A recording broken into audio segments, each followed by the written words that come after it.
많은 국민들이 또 많은 전문가들이 예상하는 부분입니다.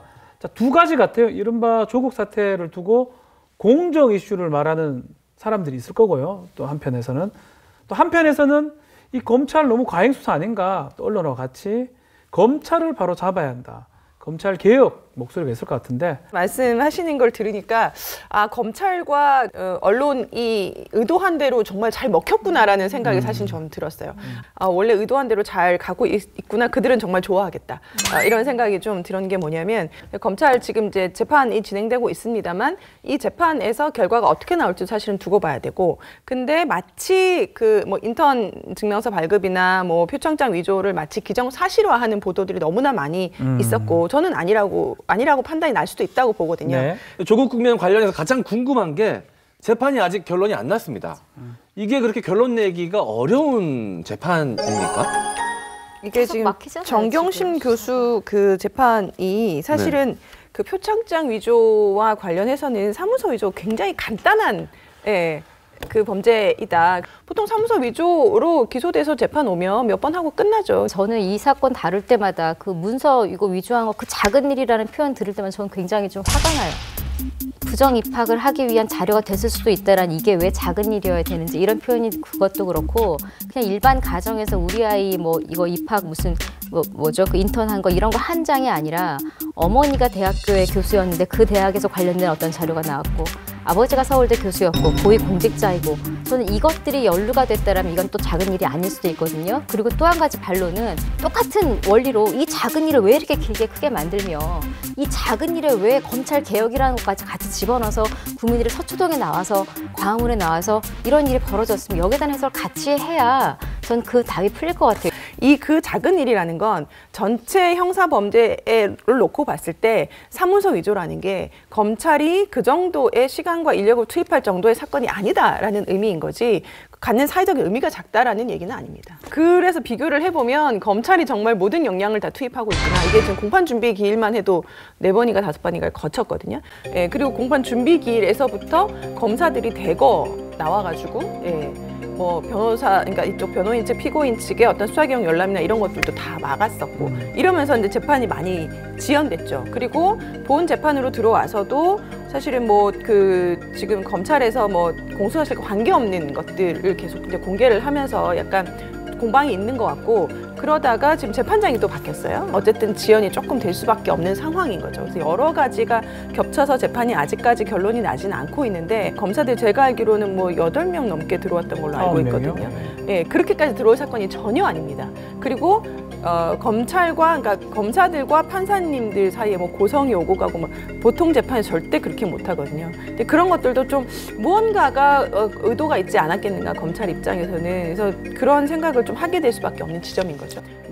저는 김지혜 변호사 말대로 언론이 어쨌든 저쨌든 검찰이 했던 게 의도된 게 먹힌 것 같다는 생각 들기도 하고 또 한편으로는 그게 젊은이나 국민들한테 공정을 생각하는 계기가 된 것 같은데 우리 MC 장원이 젊은이들을 잘 만나잖아요. 네. 젊은이들 어떻게 생각하고 있습니까? 제가 여기서 제일 젊나요? 여기 여기 연령 인플레이션이 굉장히 심각하네요. 쟤도 막내가 됐다니 갑자기 좀 기분이 좋긴 합니다. 젊은 MC 장원이 제가 다양하게 갈리는 의견에 대해서 좀 알아봤습니다. 조국 법무장관의 부도덕성이 청년들의 분노를 일으켰다. 가장 높은 도덕성을 요구받는 위치에서 이를 망각한 죄가 크다. 조로남불죄다. 조로남불이라는 얘기도 했었죠. 네, 이런 이야기도 있었고요. 반면에는 그럼 나경원 의원 아들 수사는 이런 의견도 있었습니다. 학생 기록부까지 들춰낸 주광덕 의원은 불법적인 방법으로 이 증거를 취득했으니까요. 한쪽만 먼지털이식으로 털고 이게 무슨 중립수사냐 이런 의견들도 있었습니다. 자, 참 좀 말이 많은 지역이 지금 금태섭 의혹 지역군 강서 갑입니다. 뭐 김남국 변호사 얘기도 있고 뭐 조국 뭐 반조국 얘기도 하다가 결국은 김남국 변호사는 다른 곳으로 전략공천이 되기로 했는데 이게 좀 어떻게 보는지 하고 교통정리가 된 거라고 봐야 됩니까? 어떻습니까? 저는 이렇게 생각해요. 이 강서갑이라는 지역에 금태섭이라는 의원이 있기 때문에 이슈가 됐던 겁니다. 아시는 것처럼 이 조국 전 장관 관련해서 청문회 때부터 계속해서 민주당 내에서도 다른 목소리를 내왔기 때문에 당내에서 금태섭을 죽이려고 하는 것 아니냐. 그렇기 때문에 누군가 경쟁력 있는 공천에서 뭐 자객 공천이라는 얘기까지 나왔었잖아요. 네. 그러면서 김남국 변호사 이름이 등장을 했는데 이때부터 뭐 자신들이 만든 프레임이라기보다는 외부에서 만들어 놓은 그 소위 말하는 조국 대전 뭐 이런 프레이밍이 진행됐었는데 이거 굉장히 나쁜 프레이밍이라고 저는 생각해요. 민주당 입장에서는요? 얻을 수 있는 게 전혀 없는 프레이밍이고 지금 뭐 총선을 가까이 하면 할수록 좀 지우고 싶은 이름이 조국이라는 이름일 텐데 다시 한번 등장한 거고요. 또 김남국 변호사가 뭐 기자회견 하기로 했다가 뭔가 또 연기됐다가 SNS에 입장 밝히고 이랬던 일련의 과정 속에서 네. 당 중앙에서 뭘 했을까? 당에서 저걸 컨트롤했을까? 아니면 김남국이라는 개인의 어떤 선택이고 결정이었을까? 이런 여러 가지 자문들이 나왔었거든요. 다만 지금 교통정리가 됐느냐를 봤을 때는 당시에 당 중앙이나 이제 공관위의 어떤 모습이 잘 보이지 않는다라는 지적은 많았습니다. 이거 교통정리 해줘야 되는 것 아니냐. 네. 그런데 결국은 김남국 변호사를 다른 지역에 공천하겠다. 이건 뭐냐면 그 이해찬 대표가 그런 얘기를 했었죠. 두 사람 모두 당에서는 소중한 자산들이다. 어허. 이렇게 얘기하면서 둘 다 잃고 싶지 않다는 거거든요. 이 부분은 교통정리가 요만큼 됐다. 조금 됐다. 네, 요만큼 됐는데 향후 김남국 변호사를 어떻게 활용할 것인가. 그리고 금태섭 의원이 이제 선거를 치러내야 될 텐데 이때 당 중앙에서 어떻게 그에게 지원할 것인가. 그렇죠. 이런 부분들은 좀 지켜봐야겠죠. 김남국 변호사 친하잖아요. 네. 뭐라 하던데요? 형님 고맙습니다. 응원해 주셔서라는 문자가 하루에도 3번씩 옵니다. 저한테도 똑같은 문자만 오고 있습니다. 어떤지 모르겠어요. 저는 궁금한 게 자객 공천이라는 프레이밍이 씌워졌는데 네. 김남국 변호사가 정치적으로 봤을 때 아직 걸음마도 안 되는 아장아장 신생아인데 그렇지 않습니까? 봤을 때 아니요, 아직. 저는 그 반대인데요. 네. 김남국 변호사의 실력을 전 이번에 봤다고 생각해요. 네. 왜냐하면 사실은 뭐 청년 정치란 얘기 많이 하지만 네. 그 청년 정치가 처음에 입당할 때만 기자회견 정도 아주 누가 신경 써주나요? 그러니까요. 그렇다고 점수를 챙겨주는 것도 아니고 그렇다고 지역구에 보장을 하는 사람 붙여주는 것도 아니고 아무것도 없어요, 실제로. 그런데 김남국 변호사가 어쨌든 기자회견을 자청하고 철회하고 페이스북에 글을 올리고 그런데 그거를 조국이란 이름을 사용하지 않고 청년 정치란 이름을 사용함으로써 저는 오히려 아무것도 하지 않았으나 김남국이라고 하는 새싹을 얻었다 이렇게 생각해요. 어린이도 안 됐는데 막 무럭무럭 지 혼자 살았다는 거예요. 이번에. 자기 혼자 크고 있어요, 지금. 약간 콩나물처럼 물 부분 크고 있어요. 자객은 아니죠, 아직까지.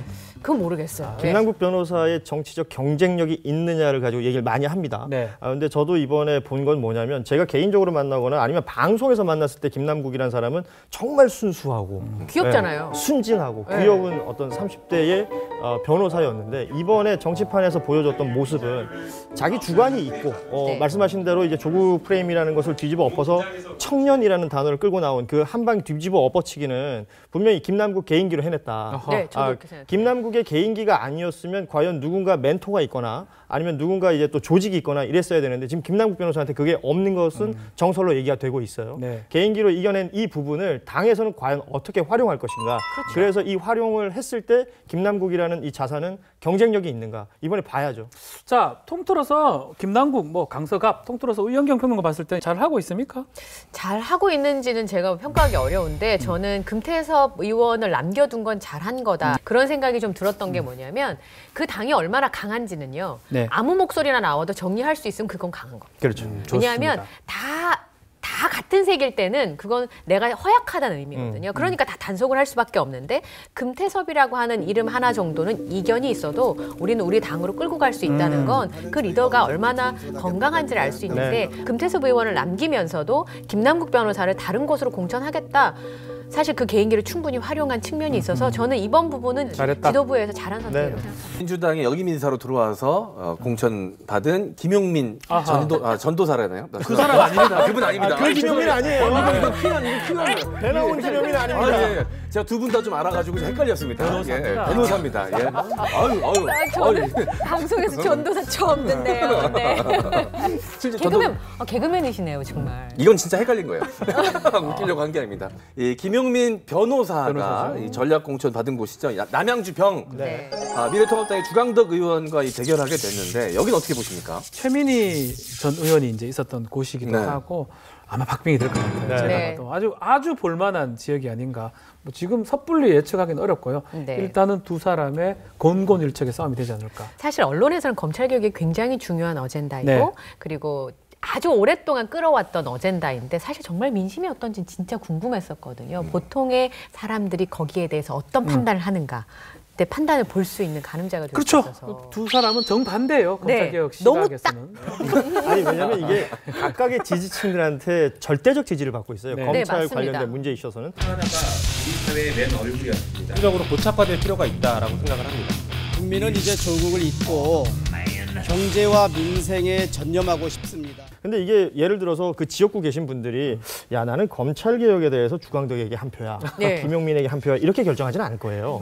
우리 지역의 여기 신도시가 어떻게 되는지, 그렇죠. GTX가 어떻게 지나가는지 봐야 이게 또 되겠죠. 굉장히 중요한 어떤 요소가 될 테지만 각각의 지지층들이 워낙에 확실한 분들이라 또 여기 이제 대리전 양상이 확실하잖아요. 네. 뭐 피선거권이 이제 박탈당한 최민희 의원이 이번에 못 나오게 되면서 뭐 여러 사람 이름들 거론되다가 그렇죠. 김용민 변호사로 결정이 됐기 때문에 또 그 지지 세력까지 함께 갈 수도 있지 않을까라는 생각을 해봅니다. 맞습니다. 네. 자, 그 국정원의 간첩 조작 사건으로 유명한 유우성 씨 있잖아요. 네. 이분이 무죄 받는데 이 김용민 변호사가 그렇죠. 네, 큰 맞습니다. 역할을 했거든요. 네. 그 고마움에 내가 스스로 그 유우성 씨가 내가 운전을 하겠다라고 자처해서 지금 24시간 따라다니면서 운전을 하고 계시다고 운전하는 하더라고요. 것보다는 저 남양주 병으로 이사를 가주시는 게 더 나을 수도 있는 사표거든요. 아니 가서 그 운전하겠죠? 선의를 왜 그런 식으로 이렇게 폄하하십니까? 가만하니요. 운전도 중요하죠, 운전도. 알겠어요. 네. 남양주 병을 또 얘기하지 않을 수 없는데요. 네.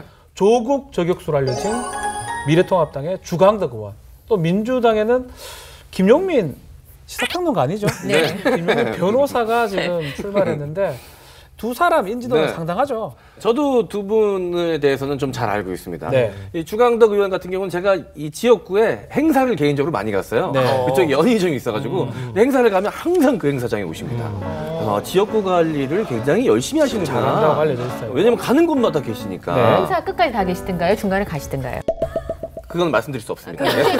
끝까지는 못 계시더라도 굉장히 오래. 그래도 오래 계시는 편이었어요. 그러면 이제 지역구 관리에 약간 네. 플러스 네. 알파가 있는 왜냐면 거예요. 그 행사 말미에 주는 그 사은품 같은 거 있잖아요. 네. 그거 주는데 그거 꼭 챙겨가셨던 기억이 나거든요. 네, 알겠습니다. 뭐 많이 챙겨가신 건 아닙니다. 아, 예. 그리고 또 이제 대단한 정보력. 네, 요걸로 또 검사 유명하시니까. 심지어 알면 안 되는 정보까지도 많이 알고 계시니까 그걸로 잘 알고 있고 김용민 변호사 같은 경우는 국정원 간첩 조작 사건에서 유우성 씨 변호에 힘썼다는 사실 그리고 조국 전 법무부 장관 시절에 법무검찰개혁위원회 위원으로 그렇죠. 있었던 거 그 정도는 제가 알고 있습니다. 자, 지금 말한 것처럼 주광덕 의원은 지금 현역 의원은 검찰 출신이고 김용민 변호사 검찰 개혁 관련 인물입니다. 그러다 보니까 조국 얘기를 하지 또 않을 수 없어요. 또 검찰 개혁도 초점이 될 것 같은데 아마 김용민 변호사 입장에서는 조국, 검찰 이 내용이 계속 나오는 걸 원치 않을 것 같아요. 어때요? 그러니까 김용민이라는 이름이 지워지는 게 싫죠. 조국이라는 이름이 등장하고 김용민이라는 이름이 그렇죠. 지워질 가능성이 있다는 거. 여기 생각해보면 최민희 전 의원 지역구이기도 네. 했었고요. 남양주 그리고 변호. 여기 김남국 변호사도 여기 거론됐었어요. 그러다가 결국 김용민 변호사가 전략 공천된 이 자리에서 검찰 이슈로만 남양주에서 이야기를 한다. 이거 원치 않죠. 김용민 변호사 최근에 보니까 이제 아내하고 같이 뭐 인사하는 선거운동도 하고 열심히 하고 있는 모습 보이는데 그곳에서 그런 걸 천명을 했어요. 이 조국 전 장관의 관련된 이슈를 가지고 이곳에서 내가 정치하려고 하는 건 아니다. 그렇죠. 난 남양주를 위해서 일하고 싶은 사람이다. 네. 어떻습니까? 조국 프레임 네. 있는 게 나아요, 없는 게 나아요? 그게 만약에 있는 게 선거에 유리했다면 금태섭 의원 처리하는 데 있어서 더불어민주당에서 그런 그렇죠. 방식으로 했겠습니까? 그렇죠. 그러니까 조국 프레임을 딱 한정 짓는 것 자체가 지금 현재 더불어민주당에게 유리하지 않다라는 건데 뭐 초창기여서 지금은 뭐 인지도 정도의 여론조사겠습니다만 박빙으로 보이거든요. 그렇죠. 그런 상황이면 이제 어느 쪽에 1, 2%가 더 얹혀지느냐가 1, 문제인데 2%. 주광덕 의원이 그래도 중진인데 지금 정치 신인과 박빙이라는 건 주광덕 의원이 뭐 이렇게 잘하진 않았다. 그렇죠. 많이 밀리는 거죠, 사실은. 네, 측면이 네. 하나 있고 남양주에 살고 있는 사람들이 가장 원하는 게 뭘까요? 서울로 들어오는 그렇죠. 교통이나 아파트와 같은 민생과 관련된 문제인데 그 문제를 김용민 변호사가 더 해결을 잘해줄까 아니면 주광덕 의원이 더 해결을 잘해줄까 여기서 표심이 갈릴 텐데 그러면 이제 무슨 말을 하느냐가 그렇죠. 정해지겠죠. 메시지를 예. 줄 때 김용민 지금 변호사, 김용민 후보 같은 경우는 여당이라는 걸 강조할 거예요. 그렇죠. 뭔가 정책이 만들어지면 여당이니까 힘있게 진행할 수 있다라는 걸 뭐라도 하나 할 수 있다. 그렇죠. 강조할 것인데 주광덕 의원은 여기서 계속 조국 끄집어내겠죠. 아니면 지금까지 해온 거 얘기하겠죠. 그렇죠. 예. 본인이 조국하고는 또 굉장히 큰 인연이 있는 분이니까 두 사람이 예, 계속해서 끄집어낼 건데 병 이 어땠어요? 지역은 어때요 지금? 지금 현재 이 지역은 주광덕 후보가 지금 당선되면 삼선입니다. 네. 그러니까 캐치프레이즈가 삼선의 힘이에요. 그러니까 아주 잘 잡은 캐치프레이즈죠. 그런 분들은요 짜장면을 먹어도 삼선 짜장면 먹어요.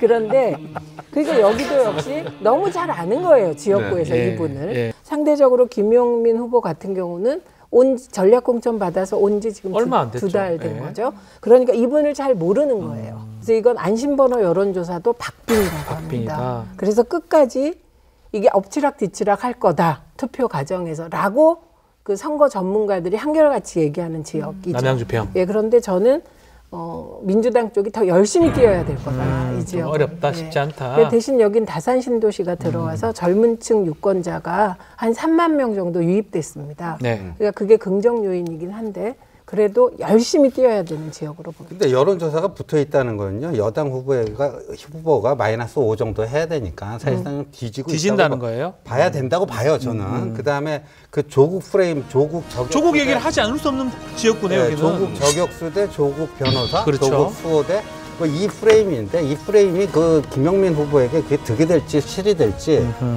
저는 뭐 별로 그분에게 득이 될까 그런 생각이 들고 이제 주광덕 후보 쪽에서는 조국 장관을 끌어내려고 하고 있습니다. 그런데 김용민 후보 쪽에선 조국 지키기가 아니다. 검찰 개혁이다. 네.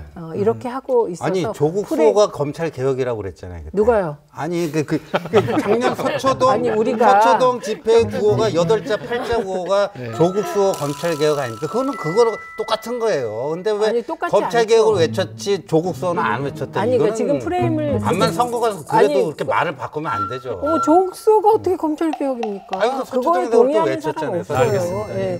그러니까 조국이 억울하다 이렇게 생각하는 거는 맞는데 검찰개혁 이꼬르 조국 수호다 이거는 성립될 수 없는 얘기이고 네. 검찰개혁의 상징 그런 문재인 대통령이시죠. 알겠습니다. 자, 경기도 격전지를 저희가 살펴봤는데요. 사실 이것뿐만 아니라 저는 거의 대부분이 격전지가 아닌가 생각이 들어요. 다들 오차 범위에서 승부가 나기 때문에 마지막까지 안심을 할 수 없다 이렇게 생각이 듭니다. 자, 여기 나온 곳 외에도 저희 얘기한 곳 외에도 어느 지역구를 한번 보고 있는지 좀 관심이 갈 만한 그런 지역구 있을까요? 우리? 저는 뭐 또 한 군데가 또 눈에 띄어요. 정치 신인이긴 한데 우여곡절 끝에 안산까지 간 안산 단원에 간 김남국 후보 선전을 하고 있는 것 같은데 어떻습니까? 네. 박순자 후보도 뭐 요즘 분위기 좋네요. 현역 의원이잖아요. 박순자 후보가 거기가 아주 토백이죠. 토백이고 뭐 터줏대감이고 그런데 이제 안산이면 좀 약간 사실은 지금 민주당 쪽에 유리한 지형 자체는 그렇죠. 원래는 지형 자체는 제가 봤을 때 김남국 후보는 사실 아까 얘기했던 드라마가 없는 후보였거든요. 근데 이 공천 과정에서 드라마가 생겨버렸어. 본인이 의도했던 건 아닌데 네. 조국 얘기가 나오면서 드라마가 네. 돼버렸죠. 위에서부터 남궁 열차 타고 내려간 거지 않습니까? 이렇게 쭉 거기서 드라마가 생겨버렸습니다. 근데 안산이 민주당의 텃밭이라고 하시는데 아닙니다. 2대2예요. 2대2죠? 네, 그러니까 왜냐하면 안산 그러면 세월호를 떠올리시고 그러면 세월호 하면 박근혜 전 대통령 뭐 단원고 막 이렇게 떠올리셔서 그렇게 생각하는데 2대2로 딱 갈라진 거고 그렇기 때문에 텃밭이라고 얘기할 수는 없다. 그래서 일반적으로 얘기하면 박순자 후보에게 유리해야죠. 그렇죠. 예, 그리고 이분은 그냥 뭐 국회의원 뭐 예를 들면 변호사라든지 뭐 시민운동을 하다 들어가신 분이 아니고 도의원을 하신 분이에요. 네.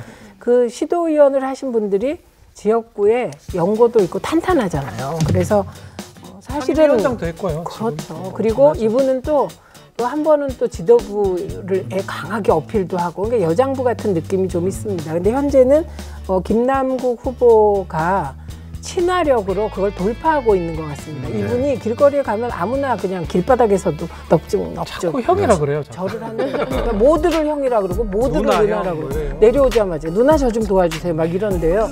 그러면 이게 나이 들어가면서 여성들이 젊은 친구가 와서 누님 그러면서 큰절하고 길바닥에서 그냥 그러니까 이제 그런 식으로 어필을 하고 있는 중이고 지금은 추세상으로는 김남국 후보가 좀 앞서고 있긴 하죠. 그러나 박순자 후보의 뒷심이 있기 워낙 때문에 세니까. 네, 워낙 셉니다. 이게 나중에 발휘되죠. 뒷심. 그래서 뒷심이잖아요. 앞심이 아니라. 그래서 여전히 긴장해야 될 지역이 현역 의원이세요. 네. 박순자 의원. 이번에 진짜 가장 막판까지 접전을 벌였던 지역구의 당선자인 것 같습니다. 안산 단원을의 김남국 당선자라고 해야 되나요? 당선이죠.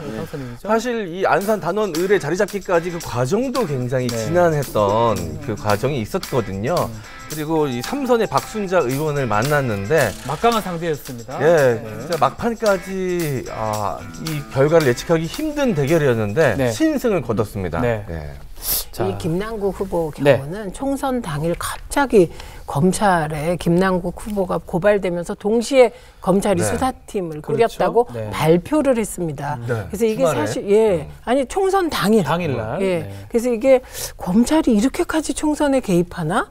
뿐만 아니라 사실은 이상한 그 루머까지 그게 돌았어요. 그런데 그것을 뚫고 당선된 겁니다. 그러니까 청년 정치인으로서 역경을 딛고 당선된 거기 때문에 기대가 좀 되죠. 자,